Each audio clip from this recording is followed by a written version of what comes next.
The auto industry is just one example of how the Japanese earthquake has disrupted the global supply chain and with serious consequences for the companies that you mentioned and economies as well. Jim Lawton has been on the front lines of the supply chain industry since he first worked for Hewlett-Packard.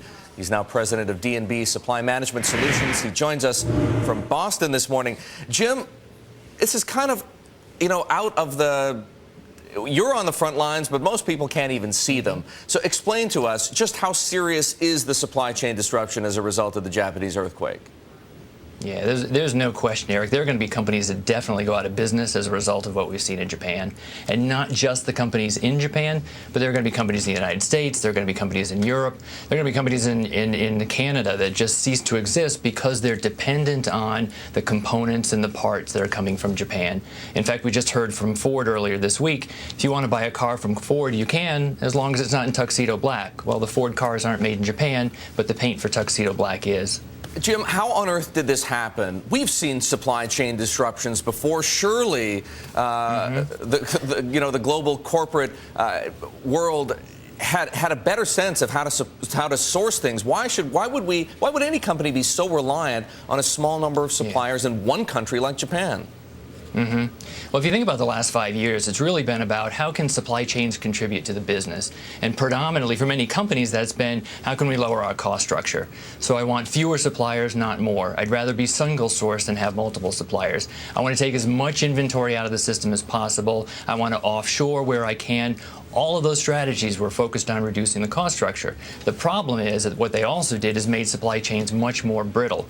If I rely on parts today that I got yesterday in order to be able to build, and tomorrow I can't get those parts, well, the day after I'm not going to be able to put the parts together, I'm not going to be able to ship to customers, I'm not going to be able to meet Wall Street expectations. So the very aggressive focus that we've seen on cost structure over the last 5 years has really driven companies to these single source strategies, and now there's a real opportunity, I think, for companies to really revisit those. Do we continue to want to employ just-in-time strategies, or maybe it's just-in-case inventory strategies? That's the question people will be thinking through over the next several months. Jim, is Japan the loser here, or is there going to be a global rebalancing of the supply chain that ultimately allows things to sort of work out more or less the way they are now? Yeah, so if you think of what happened in the 24 hours after this event, you had every procurement organization, every chief procurement officer sitting down saying, how bad are the issues, what are our alternatives, and where do we go?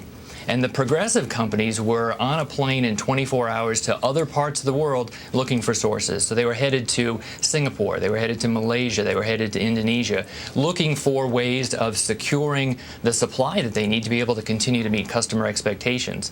In the short term, it's clearly going to have a negative impact on Japan because they'll be looking for those sources from other locations. At the same time, there are challenges with that. If you look at, if I'm buying high-tech components from Japan, they're one of the largest exporters of high-tech components. If I am now buying them from some other part of the world, say, for example, Malaysia, so are all of my colleagues. So the name of the game is, can I secure that supply before my competitors and other companies eat that up? The challenge has been over the last recession, a lot of capacity has gone offline.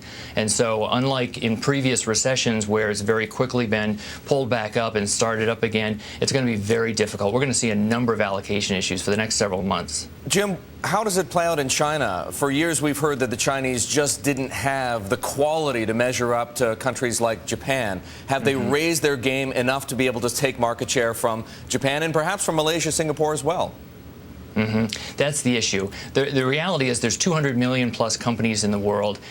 Many of these relationships that were established in Japan were established over years, creating an understanding of how do the suppliers in Japan manage their production processes? How do we match our designs to the process capabilities of these companies in Japan?